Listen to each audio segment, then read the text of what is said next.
Well, it's 10:30 in the morning here in the capital, Tehran. You're watching another Bulletin of World News on Press TV. Many thanks for joining us this hour. A Canadian rights group accuses Prime Minister Stephen Harper of fostering hatred of Aboriginal people across the nation by refusing to meet their demands. Ellen Gabriel of the Indigenous Women of Turtle Island says Harper is also refusing to condemn the growing racist reactions to protests organized by the Idle No More movement.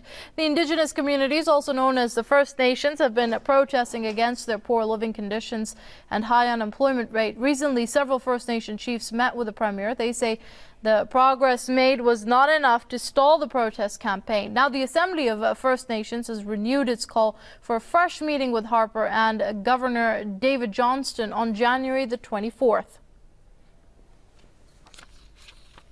Joining us now via Skype from Calgary, Canada, is our correspondent Joshua Blakeney to tell us a bit more. Now, Joshua, first of all, tell us a bit more about the racism that the First Nations are being subjected to, regarding which Ellen Gabriel has spoken up against. She's also said there are strong and growing racial undertones to much of the reaction seen so far to protests over Aboriginal treaty rights. Now, is she talking about just racism stemming from governmental institutions, or is there more racism widespread across Canadians? Yes, that's an interesting question. Of course, we make reference to First Nations in Canada and under Canadian law, as well as Aboriginals. And so the phrase First Nations implies that Canada's Aboriginal communities are to be treated the same as Iranians or French people or any other nation. And so Canada's First Nations would like to be treated by the Canadian state in negotiations on a nation-to-nation basis. Canada's First Nations would like to envisage a Canada something like the European Union, where different sovereign nations relate to one another and negotiate with one another. But the Harper government takes a different approach. He has an intellectual mentor named Professor Thomas Flanagan, who's a professor here at the University of Calgary.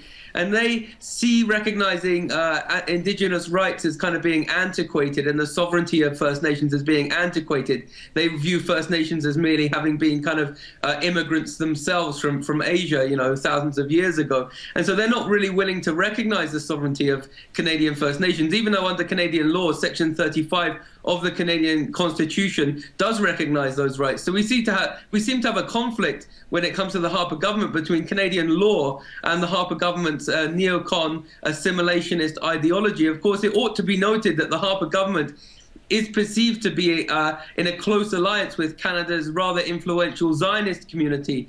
It was only in recent history that 60% of the Canadian media was owned by one ardent supporter of Israel, and his news outlets brought Stephen Harper from the fringes of Canadian politics into the mainstream. And obviously Canada's supporters of Israel want to apologize for colonialism, legitimize racism to some extent, and the kind of social Darwinist mindset that Zionists display. And as a result, we've seen those very journalists who are Stephen Harper's main supporters in the Canadian media, who are Zionists, attacking Canada's Aboriginal leadership and trying to pretend that the problems faced by Canada's First Nations are to blame on the alleged corruption of the leadership of Canada's First Nations. They're trying to whitewash the crimes of colonialism whilst exaggerating the shortcomings, which there are some shortcomings, but they exaggerate the shortcomings of the Indigenous leadership. I think right, Joshua, let me just cut in there. It's not just the leadership, though, is it? It is very prevalent amongst the mainstream Canada to label the Aboriginals as lazy, as drug addicts, as more prone to crime than the average Canadian citizen. This is a systematic, concerted effort of racism against these people now, isn't it? Well, indeed. And of course, people's opinions are formed by the mainstream media. And so you have this problem where you have the media in Canada disproportionately influenced by people who are trying to celebrate colonialism. We know, of course, with this concept of the war on terror, this Islamophobic war on terror, that has been invented to a large extent by Western media outlets, Zionists ensconced in Western media outlets. And so the same people aren't going to allow the Canadian public to know the truth about Canada's Aboriginals, that they're victims of state criminality, that they've been displaced and dispossessed, that they're the victims of racism. In fact, they've made a political climate in Canada where it's actually a vote winner for politicians to say, oh, I'm going to fight these, lazy Indians and take them on who are stealing all your tax dollars, hardworking Canadians. And so we have to, I think, focus in on the Canadian media, because the Canadian public, they weren't born racist to native Canadians. Those opinions were socialized. And that does stem from the reality that we have a media apparatus in Canada that is trying to reinvent and rebrand colonialism in an epoch when we're supposed to be living in a post-colonial era. After World War II, the non-aligned movement, the idea that decolonization was going to happen, that is inconsistent with the precepts of Zionism. And that is a big feature of Canadian society. And Stephen Harper certainly prescribes this kind of Eurocentric exceptionalism that, we can tell the natives what to do. We can put them in their place and order them around. That's the philosophy of the Harper regime, unfortunately, in this country.